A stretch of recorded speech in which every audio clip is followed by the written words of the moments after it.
గురుగారు, త్రేతాయుగంలో అంటే శ్రీరాముడి కాలంలో దేవాలయ వ్యవస్థ అనేది ఉందా? ఆ కాలం నాటి దేవాలయ వ్యవస్థ గురించి ఎక్కడ చెప్పబడి ఉంది? దేవాలయాలు అనేటువంటివి ఇటీవల కాలంలో ఏర్పడ్డాయా, అయితే కొన్ని వందల సంవత్సరాల క్రితం ఏర్పడ్డాయా, యుగాల నుంచి ఉన్నాయా? అసలు రామాయణంలో వీటి ప్రసక్తి ఏమైనా ఉందా?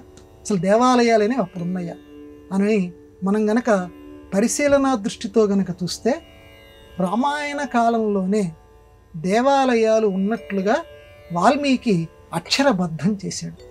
అంటే అక్షరాల్లో రాశాడు, ఆ శ్లోకాల్లో రాశాడు. కశ్చిచ్చతైర్జుష్టః దేవాలయ ప్రపాది అని చెప్పి ఒక కచ్చిత్ సర్గ అని ఒకటి ఉంది. కచ్చిత్ అనేటువంటి పదంతో మొదలవుతూ ఉంటుంది.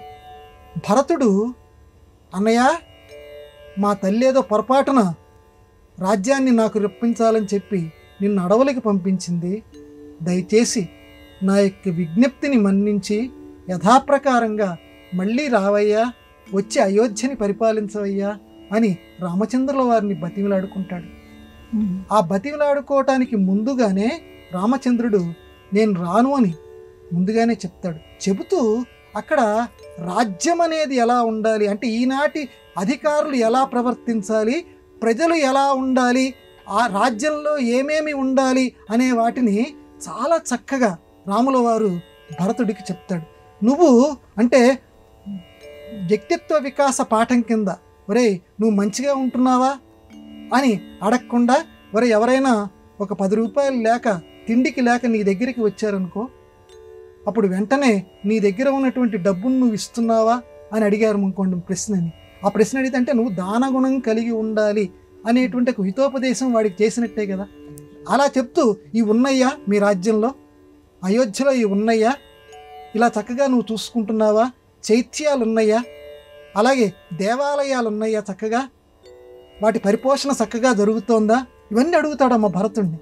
అయోధ్య ఎలా ఉంది తమ్ముడు అంటే, అయోధ్యలో దేవాలయాలు ఉన్నాయా, దేవాలయాల దగ్గరే ప్రపాలు అంటే చలివేంద్రాలు ఉన్నాయా, వచ్చినటువంటి జనాలందరికీ కూడా దాహం తీర్చేటువంటి స్థలాలు ఉన్నాయా, దేవాలయాల పరిపోషణ చక్కగా జరుగుతోందా అని అడుగుతాడు. అంటే దేవాలయాల పోషణ సరిగ్గా జరుగుతోందా అని అడుగుతున్నాడు అంటే అర్థం ఏంటమ్మా, దేవాలయాలు ఆనాటి కాలంలో ఉన్నాయనే అర్థం కదా. వాల్మీకి రామాయణం మనకి ప్రబల సాక్ష్యం.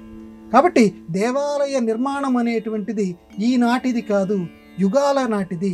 దేవ ఆలయం, దేవుడు ఉండేటువంటి ఆలయం. అది ఆలయం అంటే ఇల్లు, దేవుడు అంటే దివ్యతీతి దేవ, ప్రకాశించేటువంటి వాడు. లోకంలో ఎవరం కూడా చీకటిని ఇష్టపడము, వెలుగుని అందరం ఇష్టపడతాం.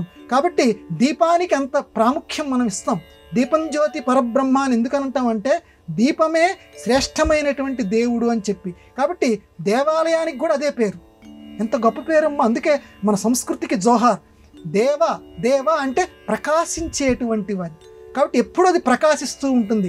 అజ్ఞానం అనేటువంటి చీకటిలో కూరుకుపోయినటువంటి భక్తులమైనటువంటి మనకి ఆ ప్రాంగణంలోకి ఒక్కసారి అడుగు పెడితే జ్ఞానము అనేటువంటి వెలుగుల్ని, ఆధ్యాత్మిక జ్ఞాన వెలుగుల్ని మనలోకి ప్రసరింపచేసి మనందరినీ రక్షించేది దేవాలయం. ఈ దేవాలయాలు రామాయణ కాలం నుంచి ఉన్నాయి, అందులో ఎటువంటి సందేహము లేదు.